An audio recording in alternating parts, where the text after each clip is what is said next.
Okay, I'm really, hate to use big words like ecstatic, but pretty much that. First off, if you ever noticed this little line on my head, it's because I wear a skull cap when I'm flying.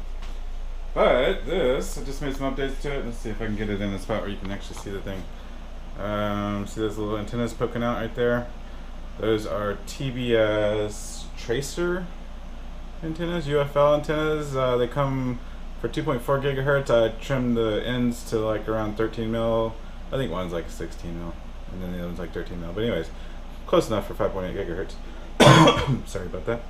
Also changed out the props for, you can barely see them. No more red props, unfortunately, but those are just two blade props. So ends up being 41.5-ish grams with those props on it. So dropped some weight. Everybody's always talking to me about the props. Unfortunately, they're not red.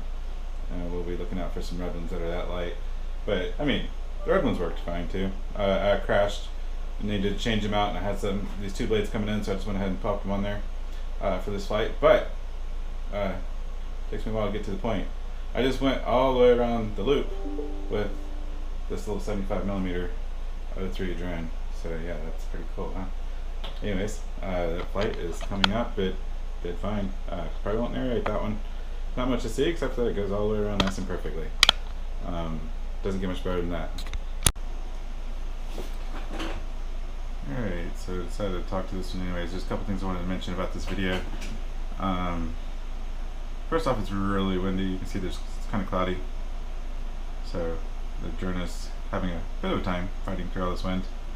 The other thing I wanted to have you notice is the RSSI on this one. So this is the SPI. It's a Beta FPV all-in-one board with an SPI ELRS receiver. The antenna though, they didn't put a UFL connector on it like my old one. I thought I was buying the same board, but this one didn't have the UFL connector. It just where it would normally have had a UFL connector, they just soldered a wire there. Not even, it's not really what you call shielded. It's painted like enameled wire. Just one single wire shielded. Soldered to the board. So keeping that in mind, to watch this RSSI, it does eventually drop. There it goes. But it's way better than that other little board that everybody complains about. The other thing is if you weren't looking at the megabit when you came through here, you would think, it's not too bad. Nothing's going wrong here. We're not about to lose signal.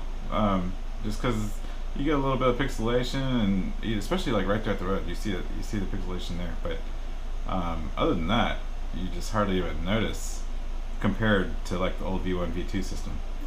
It just looks like everything's going quite all right. But yeah, the megabit dropped down to like 3 back there. But yeah, this is the tiny whoop making it all the way around the circle. 75mm 2S. Oh, another thing. The recording on these newer goggles is only 26 megabit or 25 to 26 megabit. You know, half of what you're actually seeing in your goggles. So if you're looking on the internet and watching these and like, oh, that's not that great, it really is great. It's just the recording. Unfortunately, they took something out of Fat Shark's book and made a super low bit rate recording on the goggles, which I'll have to get on to them about.